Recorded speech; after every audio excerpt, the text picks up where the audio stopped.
Hey everyone, welcome to the Tech Startup Podcast for March the 18th, 2016. My name is Stephen Campbell, a local tech entrepreneur here in Kitchener-Waterloo. And with me is, as always, is our co-host, Amaris Gerson. Hello, Stephen. Hi, Amaris. Where were you last week? I was at a University of Waterloo Professional Development Project Management class. That's a pretty wordy title, but... It is. Yeah, so pretty exciting. You can manage more projects now. Well, no, that it became that I have to do a whole other project to get all that stuff implemented, so I'll do it later. Spreadsheets. Lots of spreadsheets. Worse than spreadsheets. Post-it notes. Well, welcome back, and thanks to Elliot last week for stepping in as our co-host. It was great to have you, Elliot. Joining us this week, we have Justin Frenette and Erin Martin from HIMHER. Welcome, guys. Thanks for having us. Yeah. Glad to be out. So tell us a little bit about HIMHER. What do you guys do? So HIMHER is a digital studio that partners with companies to become their brand partner. So that's very far-reaching. You worked hard on that one. And I practiced that one, yeah. In the mirror this morning. Yeah, in the mirror this morning, yeah.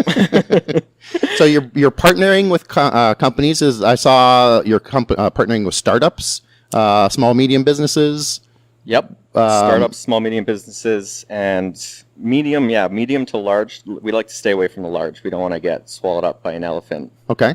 And when you talk about design, you're talking about sort of front-end development and the whole design process of sort of colors and logos and theming and brand. So let's talk about that a little bit. Not just we've really kind of brought together the two components of back-end development and full-up graphic design or branding and strategy. So I think where our business really works is as a studio, we kind of meet in the middle. Oftentimes our clients are looking for one thing in particular, development or design, and then we end up crossing over into doing the other of the two. So I think that's what Justin means by partnership. It kind of eventually crosses over, and we have that long-term relationship bouncing back and forth between the two. So it must be hard to do one without the other. It very much is, and the more we talk about it and kind of what we do at HIMHER, it stands out that they have to be together. So yeah. So when someone comes to you and hires you, they're getting what from you? I know we're talking big, broad strokes. Yeah. But what's a customer of yours getting out of you? So they're getting a website? It definitely depends on the relationship. Okay. So a really great start typically you'll find is they come to us for a website. Yeah. When we get through the website or during the discovery phase of working on the website, building the website, sometimes they may need a social strategy, or sometimes we realize that they work with Salesforce as a CRM, but they don't know how to integrate it with Salesforce, their website. So somebody downloads a white paper and they want that lead to go into Salesforce so their salesperson can harass that person and get more money for the company. That's one scenario of how a relationship can build. Is that often how they come in through the website need, as opposed to I need an online store, or I need some database development, or?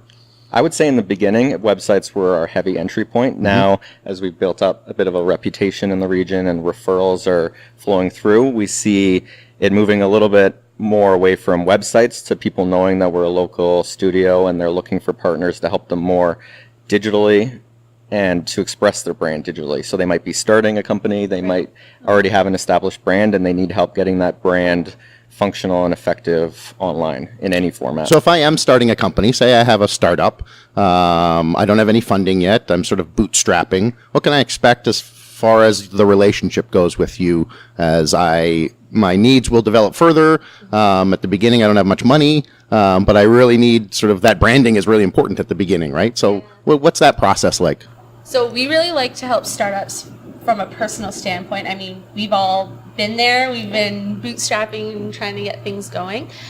So in the beginning, we tend to keep it very lean in what we offer. It's usually logo development, UI design, and kind of help them get started with their app development. A lot of times they're ironing out a lot of kinks internally and how they're going to function as a business. So we don't try to overwhelm too much with tons of strategy and kind of outward marketing. As they grow as a startup, our goal is to eventually have them move on maybe even to someone that can give them more attention. I know that sounds kind of bizarre that we're trying to work ourselves out of a job, but we really look at startups of how can we help you, and how do we eventually get you to that next level where then maybe you've moved on and you've hired someone internally now that's kind of taking care of things for you in terms of design.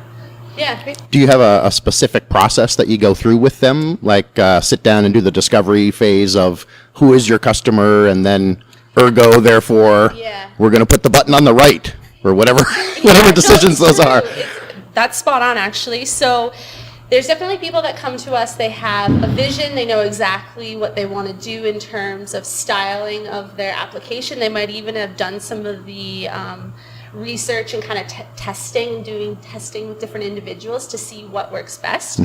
So those individuals are great to work with because it really comes down to more aesthetic. Then there's the flip side where do we begin at all? And that really starts with those initial questions. It's very much like what we're doing right now. It just becomes an interview that just kind of flows and dips and dives wherever it needs to go. Exactly. Yeah. A lot of just the like hit. I'm like, a lot of the time the trick is just to let them talk. You can actually discover a lot from your clients working with them and just asking a few questions and giving them the time, and you'll find, depending on how many people you have, the more questions you ask and the longer they talk, they get more comfortable, and then before you know it, they're basically telling you what you need to do, and you're just applying our expertise to fit, whether it's online, print, branding, etc. Socrates Johnson.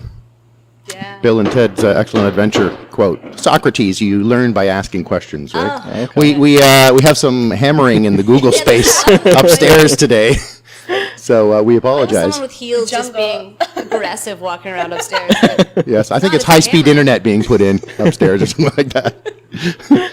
So another question I have for you is, Amaris, do you have a question? Was that question was for Amaris? Well, I don't know. Can we talk about who they are? Is that, Sure. Are we allowed to do that now? Yeah, I was trying to look at the time. Yeah, we're good. So you're called him and her because you are the him and you are the her. Yes. But how did you start that business relationship? From a bar. Yes. We met at a bar. Nice. Yeah. Yeah.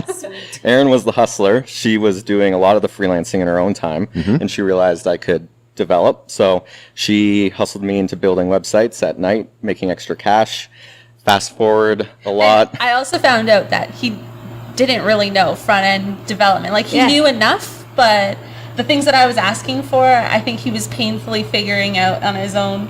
So I was working at Time. BlackBerry at the time on more big data internal systems. So I was CSS just was guessing killing her. you. Yeah, CSS was not a priority. Right, that's fair. Fast forward, we bought a house, got married, we're having a kid. Slow down. You jumped ahead a lot. So Like a lot. a lot. Yeah. So between you guys meeting and freelancing, what happened? You were running it out of your house. Yeah, Erin was an art director. She made the first jump. So she quit her job and said, we're going full time with this. Looking back, I don't know why we made that decision because there was not enough work to do that. Yeah, there was enough work for one, and it felt like a lot, but when you look back in the last 3 years of how much growth we've had, it really wasn't that much work. So yes, so we were actually working out of our master bedroom at our house. Very Awkward. romantical. Yeah. Yep. Very, very cute. Laptops on the bed. Yep. Yeah. No, we turned it into an office. did. Oh, Desk, okay. like, yeah. Oh, good. Staff meeting and everyone climbing in bed. Oh, that would be the best. And Pull so up awkward. to my bedside table. Yeah, no. It's time for pillow talk. Yeah. And everyone climbs into bed. Light the Okay, patchouli. Yeah. So you weren't living in your master bedroom, but you had all your staff there. So you guys had did. moved into. The smallest bedroom we Excellent. had at our house. Yeah. So it worked for a little while. I mean, having everyone come to the house saved a lot of money, and we were able to kind of save up, which led to us being able to come move into the city. So our house is actually out in New Hamburg. Ew. Yeah. Country people. New Hamburg's great, but yeah. People are nice. Yeah. Yeah. People still wave to you when you walk Yeah, by. I'm from a small town. I get Okay. it. Yeah. That's why I'm nice, remember? Yeah. One of the many reasons. No one's afraid of me. Exactly. So it kind of helped us to save up to be able to move out here. So we are at St. Ledger and Bright Up, which is the old shoe factory there. And there's a lot of other startups in that building. Yeah, Memory Tree's in there. Bunch of other businesses. I can't remember their name, but there's probably 30. It's a very Memory old Tree might building. be able to help. Yeah. Yeah. Yeah, maybe. Let them Well, they're the ones that have been doing Joke. construction above us. So. Oh, are they? Yeah, they might be here today, actually. Yeah, they're Coming to haunt they us. follow us. That's great. But yeah. Oh. Yeah, I think he just keeled over. always something. So how many people do you have now? You had 4 people when you were working out of your house. Yep. Yes. So 4 people at the house. We are now currently at 8, including us. Yep. Justin is working right now on hiring. So we do like to hire co-op students. Yep. It's been great to us. Hint, hint. Co-op Yeah, I know. You're making students. big eyes at me. Yeah. We'll talk later. Yeah. Yeah. So what are you looking for in hiring? Right now, we are looking for either front-end or back-end developers, particularly with JavaScript or Node.js stack experience. We're hiring both for ourselves and for our clients. So we have some relationships where we kind of co-train, co-develop with people who work at other companies as they build products for that company. So the IP stays within that company. That's an awesome strategy too. Like you Yeah. hire everybody, you're like, you can go to the new company, you're staying. So you guys get to pick You the get to cream of the screen out crop. you give them the bad ones. You keep the good ones. Yeah, That's good. do I a like switcheroo. It. Yeah. Or it's cultural fit, let's just say. Those that fit, then sure. Exactly. So when did you quit your job or not quit your job? Because I work with you, so I know that you didn't quit. But when did you make the decision to go more full-time with him and her? So Erin at the house had a designer and an office admin, and we were at the point where I couldn't do enough development at night that we needed to hire a developer. So having a full-time gig, we couldn't hire a developer and me manage them remotely. So at the time I was working at Magnet Forensics, and we approached them and said, would you consider me leaving and you being our client? So Magnet Forensics is one of our clients, and I was able to jump in full-time and I train our wondered how first that relationship developer. worked. Yeah. Like sometimes Justin's here, sometimes he's not. I don't know. Yeah. Yeah. Justin Magnet with the Forensics beard. has been really good to us. Yeah. Been good to me too. Yeah. Yeah, they're a great Magnet. they're a great local company. So let's talk about companies a little bit. Do you guys have any of fights where you're talking about a design or a piece of branding, and you're like, really, this is with my strongest urging, this is the way to go, and the client just says, no, I want it this way, and you just smack your head. Does that ever happen, or? You know what? In the past, definitely in agency life, like when I was a graphic designer working under people, and kind of even when I was an art director and kind of learning the ropes, that happened a lot. And I thought that was just a natural part of the process. What we've learned since then is, like Justin mentioned before, it really comes down to those initial conversations, more being a listening session and gathering all the information. I can't say, knock on wood, we haven't had an instance where we've been crazy off track with what we see as a vision for the company and what they see as a vision. They definitely align well, and I think that's just because of communication. We've cleaned that up a lot. Yeah, and we do our job. If they have a strong opinion one way or the other that's maybe different from ours, we present our case, present our research, realize and try and remind them this isn't, you're not building this or styling something for you, you're styling it for your customers. Right. And sometimes companies get lost in that. If it's a medium-sized company with a board of directors, you got to play careful to make sure everybody's on board, and that's where it gets more challenging to make sure it's not designed by committee. Right. So the other thing we definitely do is all design or development is always supported by research or other data that says, this really makes actual sense, and we've done user testing on it, and it really is something that is needed or required by your clientele. So I think that's a big difference. That kind of helps us stay away from those butting of heads. Sure. Yeah. And it's much more that open line of communication than the sort of bar rescue or restaurant makeover where it's like, you go away and and then surprise. So You're going to love it. I love restaurant makeovers and Wow. restaurant nightmares and stuff like that. Yeah. When he sends his wife in. Yes, undercover and stuff. It's funny, isn't it? I mean, this is something people talk about, the fact that you work together, live together, creating life together. Yeah. So what is that sort of challenge like, or is that all happy and lovely? Because I can't imagine it is. No, not at all. All right, that's I'll good. s- Okay. Yeah. I'll Tell it start like with it is. I'll start with my opinion. So He's been like waiting. It is him and her. I'm gonna focus on the pros. So the Okay, pros you do the is that pros. you get to spend a lot of the time with the person you love and you like to work hard with, and we are lucky that our passions are the same. So, Yeah. The opposite relationship is where you're in the starting a business life and your partner is not working or has a corporate career. And then there's clashes in you don't really understand or respect what the other's doing. So because we're in it, we fully understand it. Yeah. The downside is it's 7 o'clock on a Friday and you're at dinner and you realize we're just talking about work. So Right. a big thing we've really tried to focus on and learn is how do we separate work and life, and that balance is the biggest struggle when Having you a do baby is everything a together. good idea.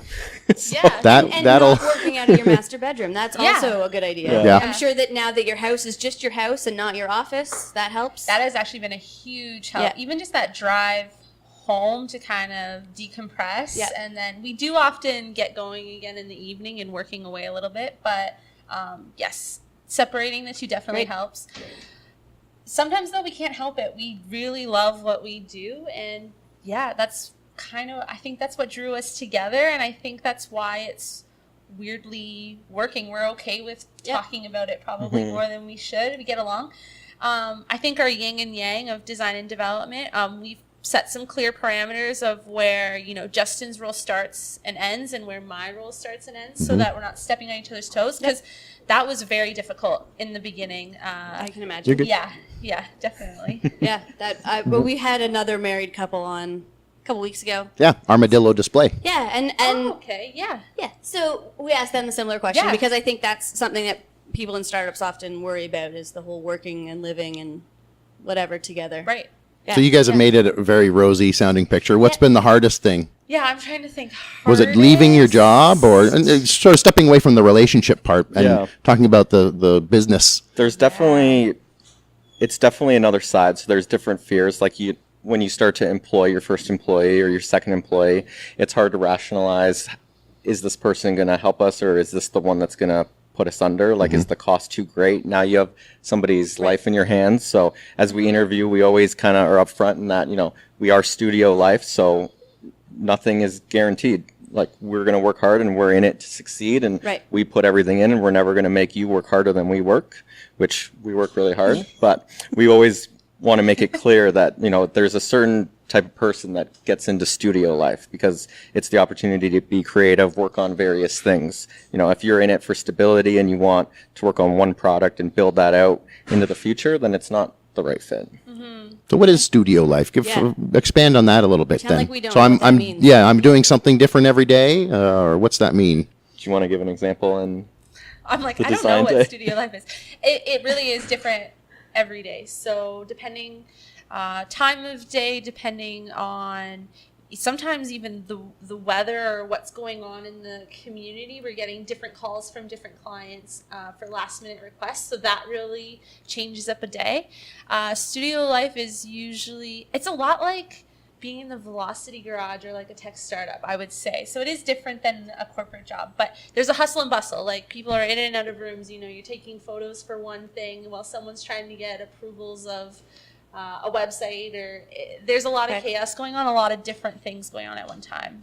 And I imagine that part of that is you don't know if you have a client. That's the reality of, you guys are doing well Yeah, now, yeah. but that's part of your concern when you're hiring your first employee is that you can't guarantee you have a client after that one project. so a little bit, we've been lucky that referrals have come in enough that we actually book 3 to 4 months out into the future. So we do have Good. stability, but again, to stay lean and to build a company that's Yeah. going to last in the future, we hire only when it's painful. So when everybody starts to work too much, we make the hire. Because we pride on not having people have to work till 6, 7, 8, 9 o'clock at night. Especially on the creative side, if you can do proper work in 9 to 5, then it should be accomplishable. So as like owners, we pride ourselves on the work-life balance of our employees as well. That's great. As a creative person, the thought of 9 to 5 is disgusting to me. Yeah. So what do you do with that? Like a creative person, I don't come alive till 10 o'clock at night. So what is that? Like, does anybody work from home, or am I just You're not weird. not studio worthy? Yeah, no, that's not true at all. So we offer full flexibility to our designers. So if they want to work offsite, if they want to work flex hours or something more custom to them, totally on board with that. We have lots of little tools that we like to use. Slack is a great one for us Yeah. to stay connected. But it's funny because with this need for communication all day long and kind of how our team works so tightly knit together, we've offered up all of these, idealistic situations for each individual. They always end up working relatively the same hours because they want to work together on things, and the work comes out a little bit stronger when they do. So it always ends up somewhere between 8:30 a.m. and like 6 p.m. is when most people are in the office. So we have the flexibility there if you want it, but it's really bizarre. People don't generally take it.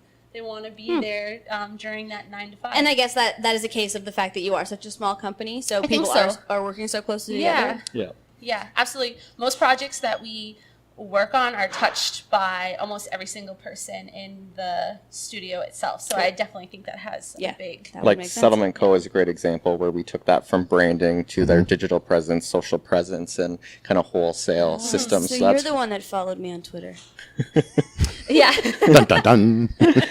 Starting another Twitter account. Got at Amaris. we usually start up the social strategy, but then we try and get people at the businesses and locations to run it All right. because we can't be there every day. Yeah. Yeah.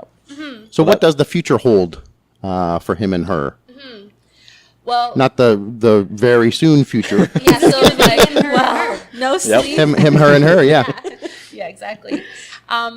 The one thing that we've been working very hard on in understanding, there's a traditional studio role, and then there's a studio that has a big tech influence and kind of has that startup feel to it. The one thing that we're working very hard on right now is creating those partnerships that Justin touched on at the very beginning of sitting down. So no longer is it about one and done projects, it's long-term relationships. So we're trying to actually wind down the number of clients that we have. Right now, I'd say we have 6 major partners, and that's kind of where we want to sit for a while and really help them grow out their programs and not fuss too much with that. So that's a big part of our growth. We want to grow internally, get more efficient, do better work, but have those partnerships. So that's one part of the future of him and her. Yeah, we want to stay small. We don't want to become a giant like the big ad agencies in Toronto, or even Corey would be way too big as a comparison. Definitely under 20 people. The benefit of having partners is it allows you the stability to say, okay, I want to take on that creative project or that lower budget project because it's got really great visibility and it's something people will be passionate about. Erin and the design team put a lot of effort into Brew Over Design, which is a local meetup. Yep, we were going to definitely talk about that. Yeah. You got a really cool logo there. Like the little B over the It has D. to be. It's a design meetup. Yeah. It's great. Yeah. It's cool. So what's that all about? That's semi-annually. It is semi-annually. So if I take a step back, it was created from a personal want and need for the design community to talk a little bit more. Tech community is really great at collaborating, at going to meetups, at having those conversations and helping each other. Yep. I love you all, my designer friends, but we really are hermits. We keep to ourselves. We don't share our work. It's very personal. Yep. And I'd like that to change because with all of the tech startups in town, there's so much opportunity for design to be even further and better injected into all of the work that's coming out of here. So, Brew Over Design really stemmed from wanting everyone to kind of start to get together and understand what the possibilities were. Right. People are finding it difficult. A lot of creatives, let's say you're an artist or a photographer, you might be some sort of a maker, they're finding it difficult to find their place in this kind of tech bubble that we're forming. And part of it is just needing someone to show them the way because there's so much cool stuff that you can be doing. Right. So, yeah. So tell us what it is really. The actual event Yeah. itself? Yeah. You come, you enjoy a beer or a coffee, and you network. That's the basics of it So right there's now. no speakers, there's... You know what? We're going to have our first speaker on April 5th. I know. Yeah. Andrew Kolb is coming. He's a local illustrator. Actually went to school with Andrew. He's a couple years older than me, but he's had a fantastic career. So he's going to kick off some speakers. We're trying a few new things. What we want to do is grow out Brew Over Design. So eventually the events get more detailed in what they're offering. We have more sign-ups to very specific workshops so that you're able to do something more targeted to your specific needs. But yeah, it's a slow and steady burn. We're trying to build it up really well so that we keep that community. Yeah. That's fair. Yeah. And you're having that where in town? I mean, I know where because I've talked to them. Yeah. So I don't know if you guys have checked out Open Sesame. She's in the front of Kitchener City Hall. Lauren is fantastic, and you need to go to her space. I'm plugging her. Sorry. Yeah, no, that's fine. Yeah. That's what Good I plug. was trying to set you Yeah. up to do. Yeah. She is doing a really fantastic job at curating and stocking different local creative things, but also injecting some stuff from creatives in the States and whatnot. So you go into her store and you can find anything from really cool handmade housewares to really great graphic design tools that a designer or creative would use. So. And so you're having an event there, and it's brew over design, meaning you're bringing in some sort of brew. Oh, yep. So, Some brew that you can't have. yeah, exactly. I still have coffee, but Aburb and Settlement will be helping in sponsorship of the brewskis. So Cool. yeah, so we'll be bringing those in, and yeah, And it they're a should client of yours as well, aren't they? They are both Aburb and Settlement, so they're both owned by Grin and Grind. Rob Theodosio. Actually, he's going to be busy in this side of town here with you guys, getting things going. So Yeah, a couple 100 meters away from where we're sitting. He's Yeah. opening a shop just down at the end here. yes, And they're going to have huge brew tanks sitting Excellent. outside of the tannery I mean, here. You know, I totally read that. So, Yeah. Just yeah. live in a bubble. I No. forgot that I read it. Yeah, it's all good. 20,000 liters of beer or something like that. It's going to be pretty insane. So they're working really hard to get into the LCBO and do some canning line things and whatnot. And then, yeah, with Rob and his team, there's always some crazy vision. So we'll be helping them with the launch Great. of that. We will be very excited to keep you guys up to date. Yeah. Yeah. So if we want to follow you guys and your story, are you guys on Twitter at all, or how can we do that? We are. That's a no. Call us. That's the no giggle. No. Yes, they're on Twitter. Yeah. Yeah, Twitter is at HIMHER. Instagram is at HIMHER Inc. And HIMHER was taken by somebody who has one post, so that Nice. was a Nice. little bit annoying. But You just anything said a else? bully on them. Website Yeah. himandher.ca. Yeah. And you can find the rest of what you need from there. Great. Links to blogs or Great. So you're saying you're paring down customers, but you are willing to sort of maybe take on more clients? Absolutely. We're Okay. always open to taking on more clients. I always find as soon as you say, this is what we're going to do, the doors open up and you're like, Yeah. okay, we're taking on more and we're taking on more because it's all very exciting work. So Yeah. yes, people can definitely get in touch for more work. Great. That's awesome. Yeah. Joining us next week, we have Alex Snyder from Site to Site. They're talking about how to make life in the construction industry easier. And that's it. So for this week of TSP Weekly, I'm Stephen Campbell, our co-host Amaris Gerson, and for Justin and Erin from Him and Her, thanks so much for joining us, and we'll see you all next week.